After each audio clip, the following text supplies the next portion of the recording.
দীর্ঘ ৩ যুগ পর চাকসুতে ভোট উৎসব চলবে বিকেল ৪টা পর্যন্ত। একদিনেই ফল দেওয়ার প্রস্তুতি নির্বাচন কমিশনের। আগামীকাল রাকসু নির্বাচন।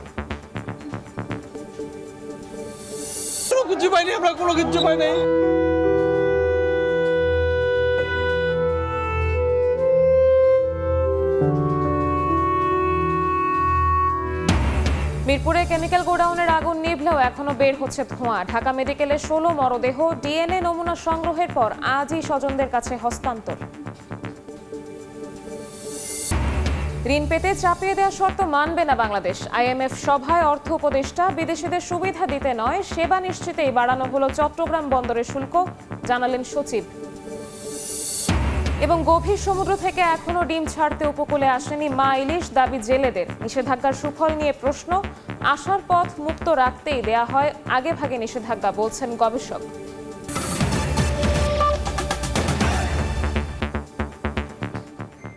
সময় সংবাদের সঙ্গে আছি আমি শবনব নিবিড়। দীর্ঘ ৩ যুগের অপেক্ষার অবসান। চট্টগ্রাম বিশ্ববিদ্যালয় কেন্দ্রীয় ছাত্র সংসদ ও হল সংসদ নির্বাচনের ভোট গ্রহণ শুরু হয়েছে, চলবে বিকেল ৪টা পর্যন্ত। আজই ফল প্রকাশ করার আশা প্রশাসনের। সকাল ৮টায় ভোট শুরুর আগে শাটল ট্রেনে ক্যাম্পাসে আসতে শুরু করেন বিভিন্ন বিভাগের শিক্ষার্থীরা। লাইনে দাঁড়িয়ে পছন্দের প্রার্থীকে ভোট দেন তারা। দীর্ঘ ৩৬ বছর পর নির্বাচন হওয়ায় ক্যাম্পাস জুড়ে উৎসবের আমেজ। বহিরাগতদের প্রবেশ বন্ধে সতর্ক আইনশৃঙ্খলা বাহিনী। প্রতিটি ভবনে একজন নির্বাহী ম্যাজিস্ট্রেটের পাশাপাশি ক্যাম্পাসে মোতায়েন রয়েছে পুলিশ, সেনাবাহিনী ও বিজিবি সদস্য।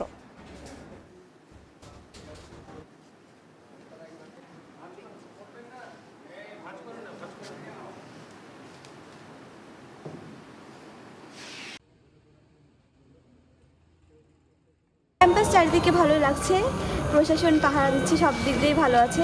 শেষ পর্যন্ত যেন সব ভালোভাবেই হইতে পারে। দীর্ঘ ৩৬ বছর পরে যখন নির্বাচন হচ্ছে, সকল স্টুডেন্ট একটা উৎসবমুখর পরিবেশে এসে ভোট দিতে পারবে বলে আমরা আশা করতেছি। আমরা আশা করি যে একটি সুষ্ঠু, অবাধ এবং নিরপেক্ষ নির্বাচন হবে।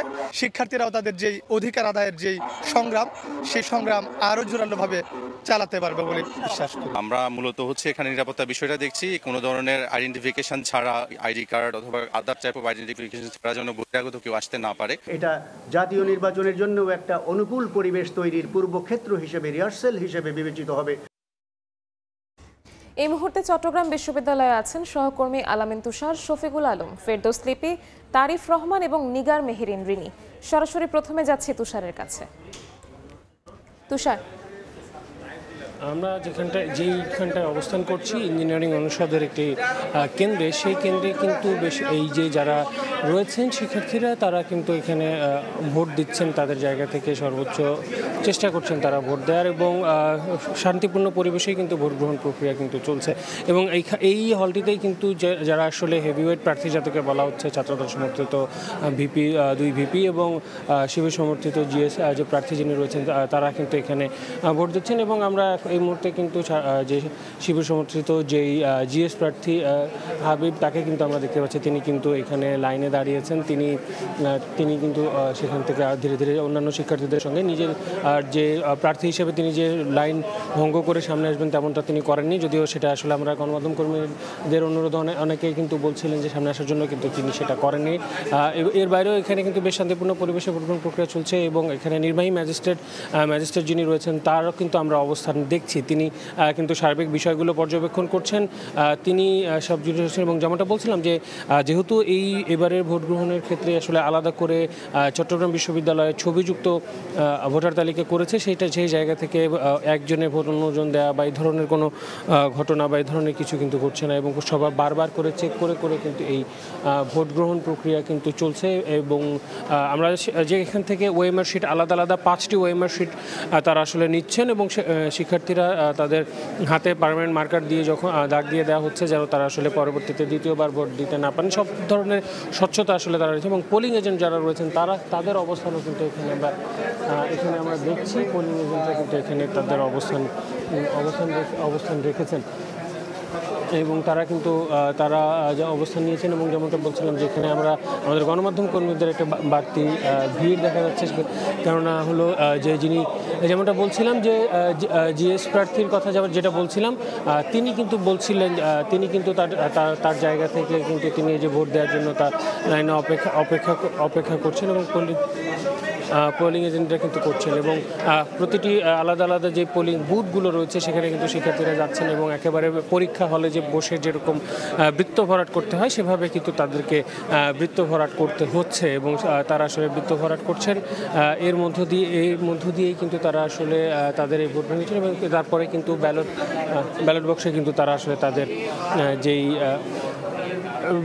ভোটের যেই পেপারগুলো ব্যালট পেপারগুলো সেগুলো কিন্তু সেখানে আসলে দিচ্ছেন। তো এই ছিল এখান থেকে আমার কাছে সবশেষ তথ্য। আমরা চলে যাবো আমাদের আরেক সহকর্মী শফিকের কাছে। শফিক। তুষার, আমি আপনার পাশে আছি আজ কলা অনুষদ। এখানে প্রায় 5260 জন ভোটার রয়েছে এবং এখানে আলাওয়াল হল, যে শাহজালাল হল এবং এফ রহমান হল, 3টি হলের শিক্ষার্থীরা এখানে ভোট দিচ্ছেন। তবে এখানে ভিআইপি হিসাবে রয়েছে এখানে ছাত্রদলের জিএস সাফায়েত হোসেন, তিনি উপরে রয়েছেন, ভোট দিচ্ছেন। তো এই মুহূর্তে কিন্তু যে শিক্ষার্থীরা এখানে 5260 জন যে শিক্ষার্থী এই হলের এই অনুষদ তারা কিন্তু ভোট দিচ্ছেন। ভিতরে দীর্ঘ লাইন তারা ভোট দিচ্ছেন। ইতিমধ্যে 1 ঘন্টা হয়ে গেছে। আমরা সকাল থেকে দেখলাম আসলে শাটল ট্রেনে করে শিক্ষার্থীরা কিন্তু এখানে আসছেন। তবে একটা বিষয় সেটি বারবার বলতে হচ্ছে, একজন প্রার্থীকে একজন ভোটারকে 40টি ভোট দিতে হবে। সেক্ষেত্রে তারা প্রতিটি 10 মিনিট করে সময় পাবে। সেক্ষেত্রে আমরা একটা হিসাব বের করেছি, প্রতি ভোটের জন্য 10 সেকেন্ড সময় পাবে। সেই ক্ষেত্রে 10 সেকেন্ডের মধ্যে একদম মনোনীত প্রার্থীকে বাছাই করা অনেকটা তাদের জন্য কঠিন হয়ে যাবে। সেই বিষয়টা আসলে বারবার উল্লেখ করা হচ্ছে, যেহেতু কেন্দ্রীয় সংসদ নির্বাচন এবং হল নির্বাচন দুইটিতে পরে 26টি এবং 14টি ভোট করে বা 40টি ভোট দিতে হবে এবং ওয়ামার সিটে তারা ভোটগুলো দিবেন। তবে এই আজকে গতকালকে শিবির প্রার্থী এবং ছাত্রদলের প্রার্থীরা অভিযোগ করেছিলেন এখানে বহিরাগতরা আসছে, কিন্তু বিশ্ববিদ্যালয় কর্তৃপক্ষ বলা হচ্ছে তারা যাদের বহিরাগত কেউ আসছে তাদেরকে পাসের মাধ্যমে অর্থাৎ পাস দিয়ে কিন্তু তাদেরকে এখানে ভেতরে ঢোকানো হচ্ছে। তো এই কেন্দ্রে কিন্তু এই মুহূর্তে ভোট দিচ্ছেন ছাত্রদলের জিএস প্রার্থী সাফায়েত হোসেন, তিনি সেখানে ভেতরে রয়েছেন। এবং সবকিছু মিলিয়ে বলা যায় সকাল থেকে কিন্তু কোনো ধরনের অনাকাঙ্ক্ষিত ঘটনা ছাড়াই কিন্তু সুন্দর এবং সুষ্ঠুভাবে ভোট হচ্ছে এবং ভোটের নির্বাচনের প্রাণ বলা হয়ে যায় ভোটাররা কিন্তু যেই এখানে ক্যাম্পাসে 23% ভোটাররা এখানে থাকে। সেক্ষেত্রে আরও 75-78% শিক্ষার্থীরা শহরে থাকে, তারা কিন্তু শাটল ট্রেনে করে সকালে কিন্তু এখানে ভোটে এসেছে। তবে একটি জটিলতা এখানে যে বৃত্ত ভরাট করে যে ভোটে দিতে হচ্ছে সেক্ষেত্রে একটি জটিলতা তো আছেই। তো আমরা যারা ভোটার রয়েছে তাদের সাথে সকাল থেকে কথা বলেছিলাম। এখানে বিশেষ করে গুরুত্ব দেওয়া হবে পরিবহন খাতে, যারা নজর রাখবে, আবাসন খাতে যারা নজর দিবে তাদেরকে প্রাধান্য দেওয়া হবে। তবে এখানে যে 13টির বেশি প্যানেল রয়েছে সেই প্যানেলের মধ্যে 24 জন বিপি রয়েছে, 22 জন জিএস এবং এজিএস রয়েছে 21 জন। সব কিছু মিলে বলা যায় 1 ঘন্টা হতে চলেছে। এখন 10টা বাজে, 1 ঘন্টা হতে চলেছে। 4টা পর্যন্ত এই ভোট গ্রহণ চলবে এবং উপস্থিতি বলা যায় মোটামুটি ভালোই দেখা যাচ্ছে সকাল থেকে। সেই শাটল ট্রেনে করে শিক্ষার্থীরা বিভিন্ন জায়গা থেকে আসছে।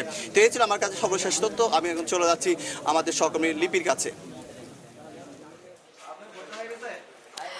আমি এই মুহূর্তে আছি বিজ্ঞান অনুষদে। এখানে 3টি হলের ভোটাররা ভোট তাদের প্রয়োগ করছেন এবং দেখছেন যে যারা শিক্ষকরা আছেন, নির্বাচনী কর্মকর্তারা আছেন, তারা প্রত্যেকটি শিক্ষার্থীর যে আইডি কার্ড সেটা চেক করে তারপরে ভোট কেন্দ্রে প্রবেশ করছে। এবং এই কেন্দ্রে যে 3টি হল রয়েছে তার মধ্যে শাহ আমানত হলের 2247 জন, শহীদ আব্দুর রব হলের 1775 জন আর মাস্টারদা সূর্য সেন হলের 516 জন শিক্ষার্থী তাদের ভোটাধিকার প্রয়োগ করবেন। অর্থাৎ প্রায় 4500 শিক্ষার্থী কিন্তু এই বিজ্ঞান অনুষদে তাদের ভোট প্রয়োগ করবেন। এবং 9:30টার দিকে ভোট কেন্দ্রে ভোটের যে আনুষ্ঠানিকতা সেটা শুরু হয়েছে। 9টার দিকে কেন্দ্র এবং বুথগুলোতে যে নির্বাচনীয় কার্যক্রম সেগুলো শেষ হওয়ার পরেই শিক্ষার্থীরা 9:30 থেকে ভোট দেওয়া শুরু করেছেন। এবং যে শিক্ষার্থীরা এখানে লাইন ধরে দাঁড়িয়েছেন প্রত্যেকের মধ্যে আসলে ব্যাপক উৎসাহ, যেহেতু 35 বছর পর চাকসু নির্বাচন তারা পাচ্ছেন। এবং 9টার দিকে ভিসি এবং প্রভিসি এই কেন্দ্রে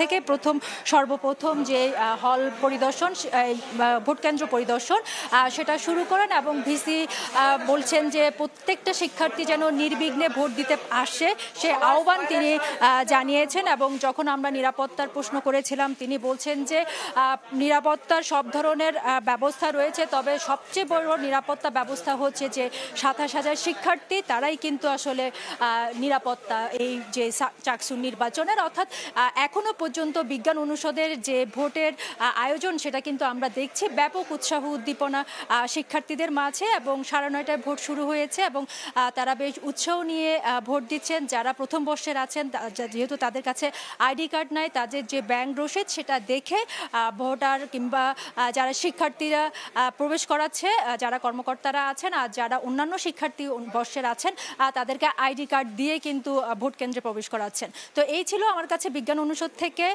সর্বশেষ আমরা চলে যাব সমাজ বিজ্ঞান অনুষদের তারিফের কাছে, সেখানকার কথা জানবো। ইতিমধ্যে 1 ঘন্টা পার হয়েছে নির্বাচনের ভোট গ্রহণ শুরুর। আসলে আমি এখন রয়েছি সমাজবিজ্ঞান অনুষদে। এই অনুষদে মোট ভোটার রয়েছে 6606টি এবং এখানে 4টি কেন্দ্র রয়েছে। এর মধ্যে 3টি হচ্ছে নারী হলের, 1টি হচ্ছে পুরুষ হলের। এখানে নারী হলের 3টির মধ্যে রয়েছে শামসুন্নার হল, দেশনেত্রী বেগম খালেদা জিয়া হল এবং নবাব ফয়জুন্নেসা হল। আর পুরুষ হলের হচ্ছে অজিত দীপঙ্কর হলের ভোটাররা আসলে এই কেন্দ্রটিতে অর্থাৎ এই অনুষদটিতে ভোট দিবেন। এবং আমরা দেখেছি যে 9টার পর থেকেই আসলে ভোটারদের বেশ উল্লেখযোগ্যভাবে আমরা উপস্থিতি লক্ষ্য করতে পেরেছি। বিশেষ করে মেয়েদেরকে আসলে খুব বেশি আমরা লক্ষ্য করেছি যে তারা উপস্থিতি, তারা সকাল সকালে আসলে হল থেকে এসে কেন্দ্রে ভোট দিয়ে এবং চলে যাচ্ছেন। এবং তাদের সাথে আমরা কথা বলেছি, তারা বলছেন যে আসলে খুব সুন্দর পরিবেশে আসলে ভোট দিয়েছেন। ভোটে দেওয়ার ক্ষেত্রে তাদের আসলে কোনো জটিলতায় পড়তে হয়নি। তারা আসলে ভোট কেন্দ্রে গিয়ে ব্যালট পেপার নিয়ে সেটা পূরণ করে এবং সেই নির্দিষ্ট ব্যালট বক্সে রেখেই আসলে তারা তাদের ভোটাধিকার কার্যক্রম সম্পন্ন করে তারা কেন্দ্র থেকে বাহির হচ্ছেন। এবং তাদের সাথে যখনই কথা বলছি যে আসলে তারা ভোট দেওয়ার ক্ষেত্রে আসলে কোনো প্যানেল বা কোনো ব্যক্তিকে ফোকাস না করে আসলে কোন পদের জন্য কোন মানুষটি আসলে যোগ্য সেটি আসলে তারা লক্ষ্য রাখছেন। এবং তারা বলছেন যে আসলে তারা বিগত সময়ে যারা তাদের জন্য কাজ করেছে তাদেরকে আসলে তারা বেশি প্রায়োরিটি দিচ্ছেন এবং সেই প্রায়োরিটি লিস্টের পর রেখেই আসলে তারা আসলে তাদের ইস্তেহার বা অন্যান্য বিষয়গুলো পড়ে আসলে এই ভোট কেন্দ্রে এসে তাদের যোগ্য প্রার্থীকে তারা ভোট দিচ্ছেন। এবং পুরো কেন্দ্রটি জুড়ে আমরা দেখতে পাচ্ছি যে পুরো কেন্দ্রটি আসলে নিরাপত্তা বলয়ে রাখা হয়েছে এবং কোনো ধরনের অপ্রীতিকর ঘটনা ঘটার সুযোগ নেই এবং নির্বাহী ম্যাজিস্ট্রেট এখানে মোতায়েন রয়েছে। এখন আমরা চলে যাব ব্যবসা শিক্ষা অনুষদ ভবনে, সেখানে আছেন আমাদের সহকর্মী নিগার মেহেন্দ্রিনী। বেলা বাড়ার সাথে সাথে এই কেন্দ্রগুলোতে কিন্তু ভোটারদের উপস্থিতি বাড়তে শুরু করেছে এবং লাইন আসলে সময় বাড়ার সাথে সাথে দীর্ঘায়িত হচ্ছে। গতকাল পর্যন্ত প্রার্থীরা যেই সংখ্যা প্রকাশ করছিলেন যে ভোটাররা আসবেন কিনা, 22 কিলোমিটার দূরে শহর থেকে শুধুমাত্র ভোট দেওয়ার জন্য ভোটাররা আসবেন কিনা আজকে, সেই সংখ্যাটা কিন্তু অনেকটাই এখন কমে গিয়েছে। আমরা দেখছি যে ভোটারদের উপস্থিতি এই যে বিশ্ববিদ্যালয়ের বিবিএ অনুষদে যেখানে এখন আমি আছি সেখানে কিন্তু ভোটারদের উপস্থিতি বৃদ্ধি পাচ্ছে। বিশেষ করে নারী ভোটারদের উপস্থিতি লক্ষণীয়ভাবে বৃদ্ধি পাচ্ছে। তারা কিন্তু সারিবদ্ধভাবে যেই কেন্দ্রে প্রবেশ করছেন এবং এখানে কিন্তু 15টি কক্ষ বরাদ্দ দেওয়া হয়েছে, 3টি হল এবং একটি হোস্টেলের জন্য। এবং এই 15টি কক্ষের সামনেই আসলে কিন্তু আমরা লম্বা লাইন দেখতে পাচ্ছি। যারা ভোটার তারা সারিবদ্ধভাবে এক এক করে যে কক্ষে কিন্তু প্রবেশ করছেন এবং সে সময় তাদেরকে দেখাতে হচ্ছে তাদের যে পরিচয়পত্র, বিশ্ববিদ্যালয়ের যে পরিচয়পত্র তাদেরকে দেওয়া হয়েছে সেটি কিন্তু তারা দেখাচ্ছেন এবং এরপরে প্রবেশ করার পরে তাদের যে ভোটার আইডি সেটি কিন্তু মিলে দেখা হচ্ছে। এরপরেই তাদেরকে দিয়ে দেওয়া হচ্ছে 5টি ব্যালট পেপার। সেই ব্যালট পেপারগুলো পূরণ করে গোপন কক্ষ থেকে বেরিয়ে তারা কিন্তু সেটি দিয়ে দিচ্ছেন এই যে 5টি ব্যালট বাক্স সেখানে। এবং সুশৃঙ্খলভাবেই আমরা দেখতে পাচ্ছি যে এই যে ভোট কার্য সেটি কিন্তু সম্পন্ন হচ্ছে। তো এটাই ছিল চাকসু নিয়ে আমার কাছে সর্বশেষ। চাকসু নির্বাচনের সবশেষ খবর জানাতে চট্টগ্রাম বিশ্ববিদ্যালয় ক্যাম্পাস থেকে সরাসরি যুক্ত হয়েছিলেন সহকর্মীরা। এদিকে আগামীকাল অনুষ্ঠিত হবে রাকসুর ভোট। এই মুহূর্তে রাজশাহী বিশ্ববিদ্যালয়ে আছেন সহকর্মী আলতাফ হোসেন, সরাসরি যাচ্ছে তার কাছে। আলতাফ,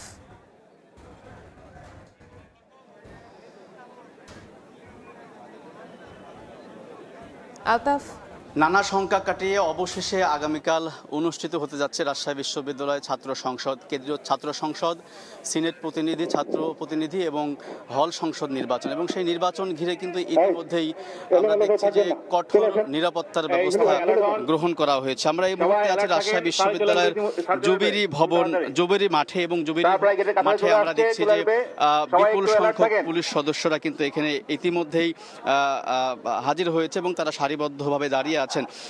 মূলত এই নির্বাচন ঘিরে রাজশাহী বিশ্ববিদ্যালয়ে কিন্তু 2000 পুলিশ সদস্য কিন্তু মোতায়েন করা হচ্ছে এবং রাজশাহী বিভাগের 8টি জেলা থেকে রাজশাহী সহ নাটোর, নওগাঁ, চাঁপাইনবাবগঞ্জ, বগুড়া, সিরাজগঞ্জ, পাবনা এবং জয়পুরহাট থেকে কিন্তু পুলিশ সদস্যদেরকে আনা হয়েছে। এবং আমরা দেখছি যে ইতিমধ্যেই আরএমপি অর্থাৎ রাজশাহী মেট্রোপলিটন পুলিশের পক্ষ থেকে এই একটি আয়োজন করা হয়েছে, ব্রিফিংয়ের আয়োজন করা হয়েছে এবং এখানে আসলে পুলিশ সদস্যদের প্রয়োজনীয় দিক নির্দেশনা দেওয়া হবে এবং সে অনুযায়ী তারা আসলে কার্যক্রম শুরু করবে। মূলত আমরা যেটা জানি যে আজ 15 থেকে 17 অক্টোবর পর্যন্ত এই রাবি ক্যাম্পাসে ভোট গ্রহণকে উপলক্ষ করে 2000 পুলিশ সদস্য, 12 প্লাটুন র্যাব এবং 6 প্লাটুন বিজিবি দায়িত্ব পালন করবে। এবং বিজিবি এর পাশাপাশি কিন্তু এই আইন শৃঙ্খলা রক্ষাকারী বাহিনীর পাশাপাশি কিন্তু বিশ্ববিদ্যালয়ের বিএনসিসি স্কাউট সদস্যরা কিন্তু এই শৃঙ্খলা কার্যক্রমে অংশ নেবে। এবং একইভাবে পুলিশের দায়িত্বশীল কর্মকর্তাদের সাথে আমরা কথা বলেছি। তারা যেটি আমাদেরকে জানাচ্ছেন যে নির্বাচনে যেন কোনো ধরনের অপ্রীতিকর ঘটনা না ঘটে এবং কেউ যাতে কোনো অসৎ উপায় অবলম্বন করতে না পারে, একই সঙ্গে কোনো বহিরাগতরা এসে যেন বিশৃঙ্খলা ঘটাতে না পারে। সব মিলিয়ে নির্বাচন যেন সুষ্ঠুভাবে এবং শৃঙ্খলা বজায় রেখে নির্বাচন অনুষ্ঠিত হয় সেই ধরনের ব্যবস্থা কিন্তু পুলিশের পক্ষ থেকে ব্যবস্থা গ্রহণ করা হয়েছে বলে তারা আমাদেরকে জানিয়েছেন। এই ছিল সর্বশেষ খবর। রাকসু নির্বাচনের সবশেষ তথ্য জানাতে রাজশাহী বিশ্ববিদ্যালয় থেকে যুক্ত হয়েছিলেন সহকর্মী আলতাফ হোসেন। অন্য প্রসঙ্গ, রাজধানীর মিরপুরে কেমিক্যাল গোডাউনের আগুন নিভলেও এখনও বের হচ্ছে ধোঁয়া। বিস্ফোরণের শঙ্কায় সতর্ক অবস্থানে আইন শৃঙ্খলা বাহিনী। ঢাকা মেডিকেলে 16 মরদেহের ডিএনএ নমুনা সংগ্রহের পর আজ স্বজনদের কাছে হস্তান্তর করা হবে। এই মুহূর্তে মিরপুরে ঘটনাস্থলে আছেন সহকর্মী রায়দুল ইসলাম শুভ এবং ঢাকা মেডিকেলে আছেন হায়দার আলী। সরাসরি প্রথমে যাচ্ছি রায়দুলের কাছে।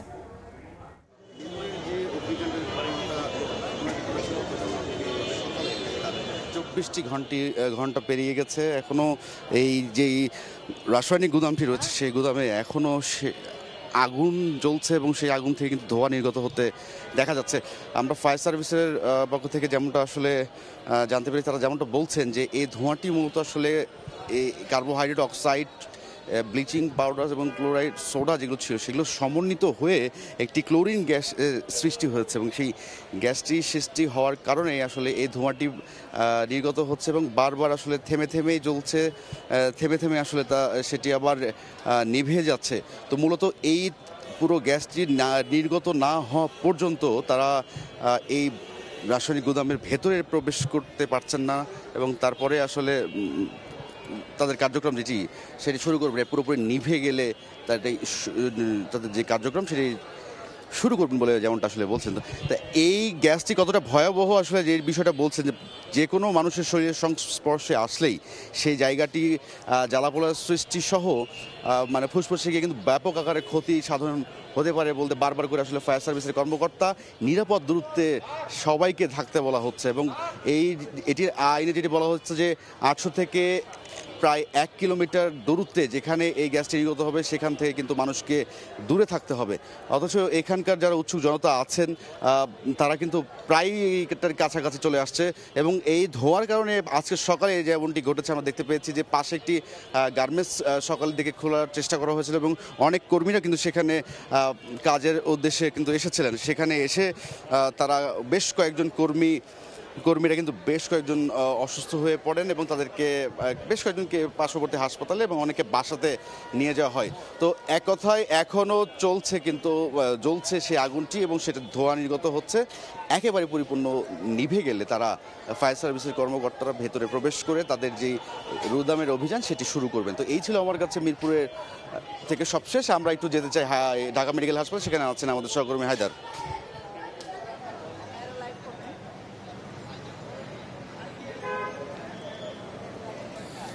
মিরপুর শিয়ালবাড়ি অগ্নিকাণ্ডের ঘটনায় যে 16টি লাশ গত রাতে ঢাকা মেডিকেল কলেজ হাসপাতালের মর্গে নিয়ে আসা হয়েছে, সেই লাশগুলি এখন পর্যন্ত হাসপাতালের জরুরি বিভাগের যে মর্গ সেখানে রাখা হয়েছে।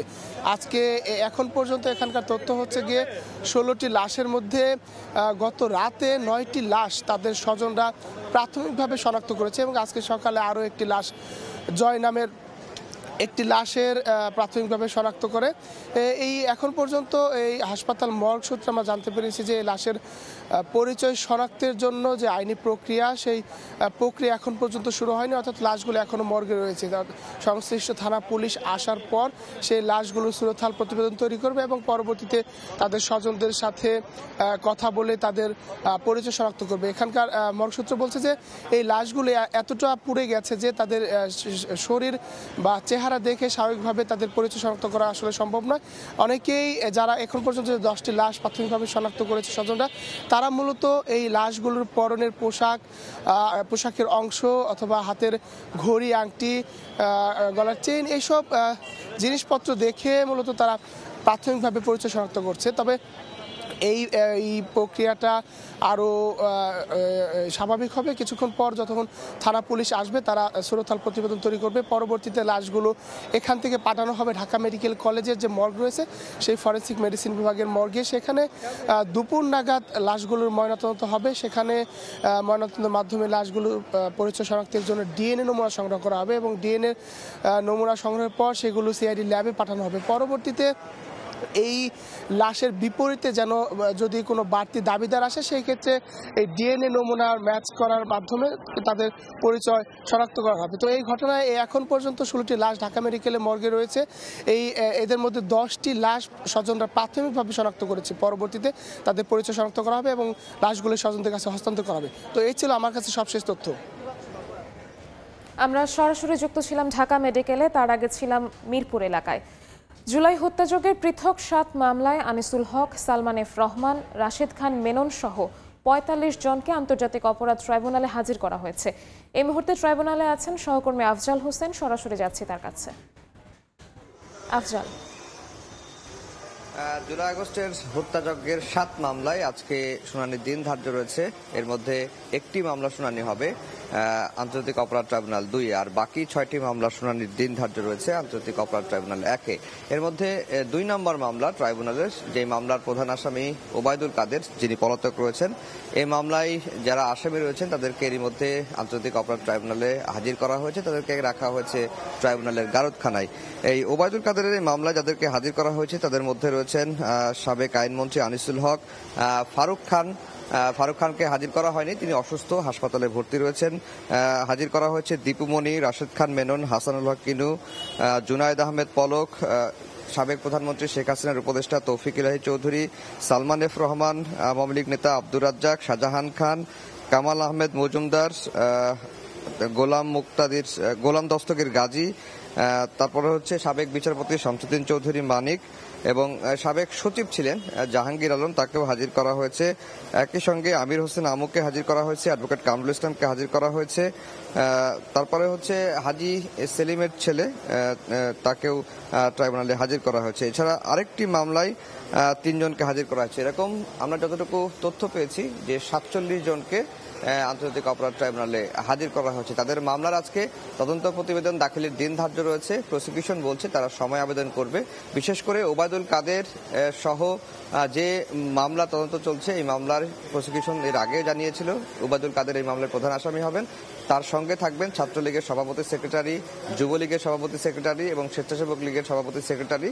এই আওয়ামী লীগ এবং এর অঙ্গসঙ্গ সহযোগী সংগঠনের যারা নেতৃত্বস্থানীয় রয়েছেন তাদেরকে আলাদা করে একটি মামলার তদন্ত শেষ পর্যায়ে রয়েছে। হয়তো আগামী সপ্তাহে মামলা তদন্ত রিপোর্ট প্রসিকিউশন দাখিল করবেন, আজকে তারা সময় আবেদন করবেন। এর বাইরে শেখ হাসিনার মামলার যুক্তিতর্ক উপস্থাপনের দিন ধার্য রয়েছে।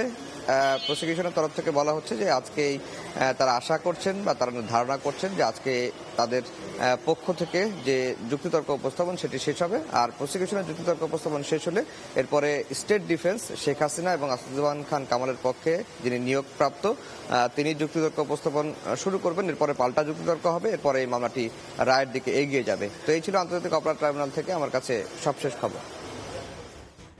আন্তর্জাতিক অপরাধ ট্রাইব্যুনাল থেকে সরাসরি যুক্ত হয়েছিলেন সহকর্মী আফজাল হোসেন। সময় সংবাদে আরও থাকছে। ব্যান্ডউইথ ঘাটতিতে পড়তে যাচ্ছে বাংলাদেশ। অনুমতি না মেলায় আটকে আছে বেসরকারি সাবমেরিন কেবলের কাজ। চাহিদা মেটাতে আমদানি করতে হবে 6,500 GBps।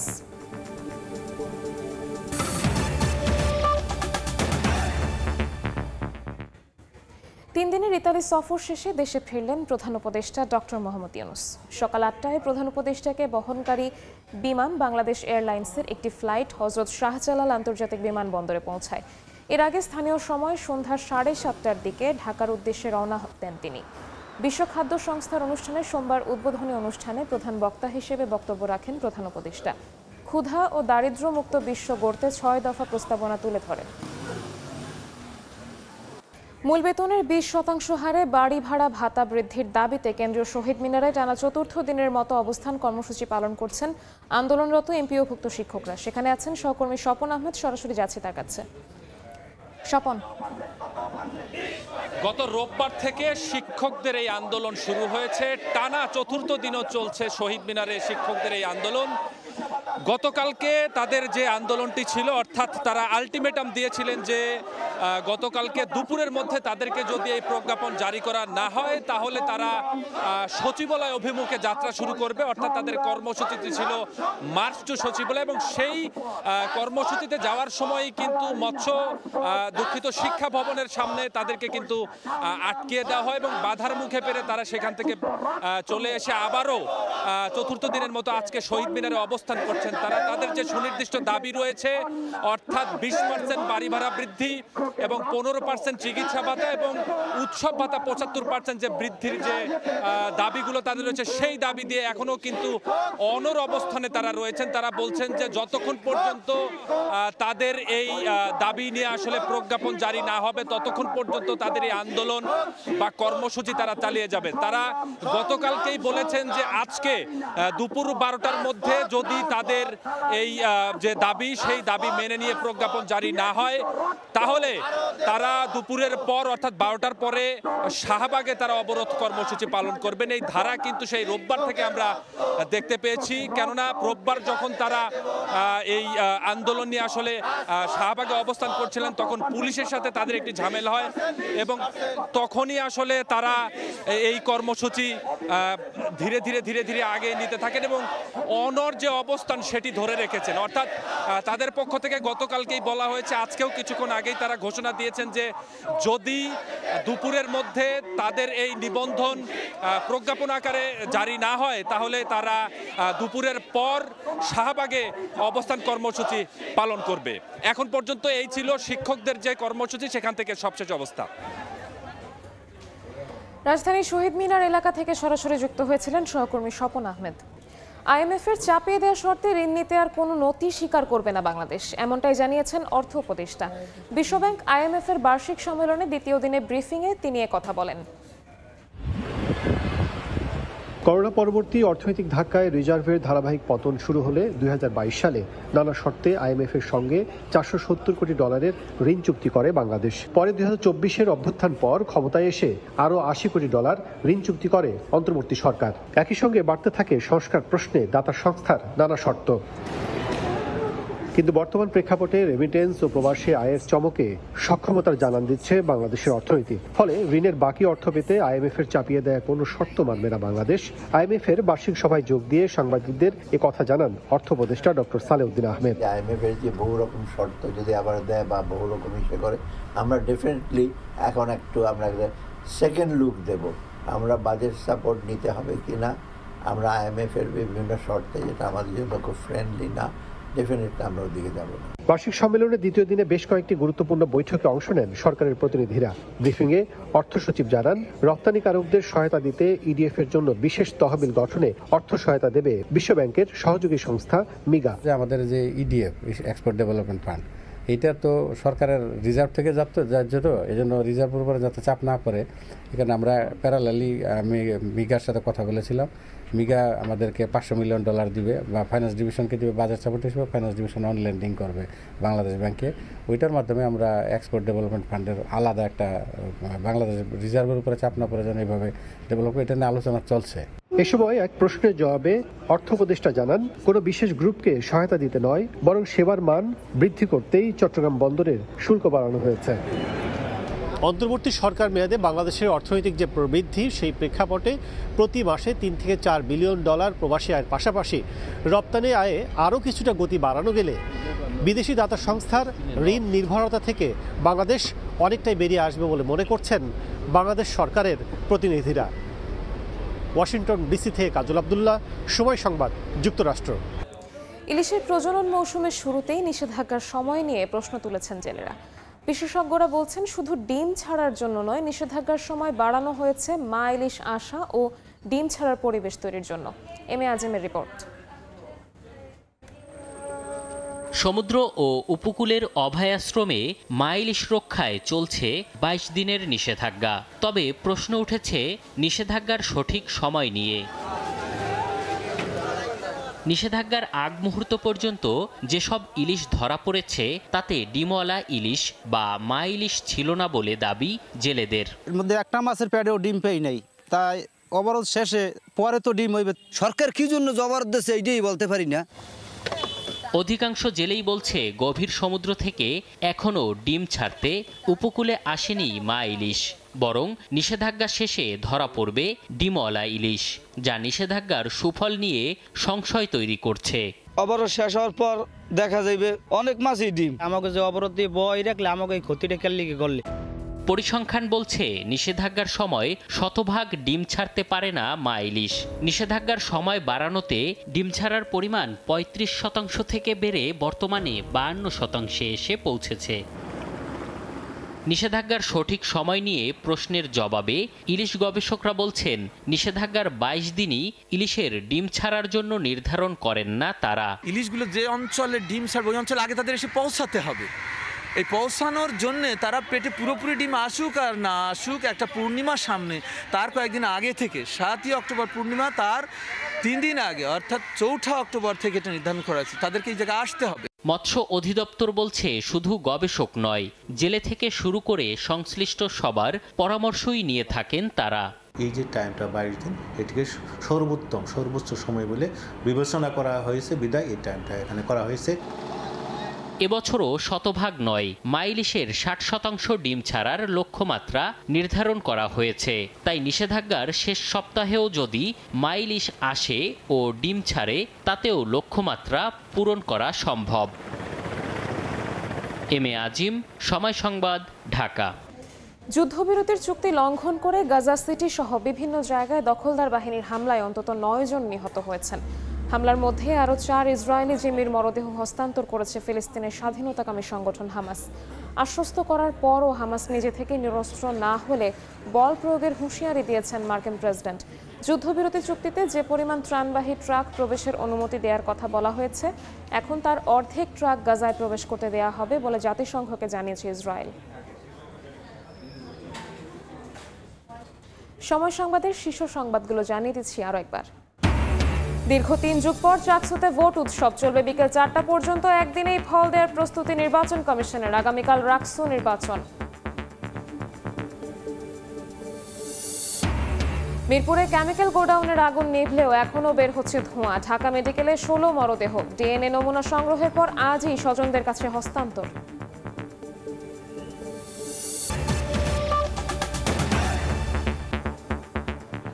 এই ছিল সময় সংবাদে। এ সময়ের বাণিজ্যের সঙ্গে থাকবেন সহকর্মী রাইসা জান্নাত।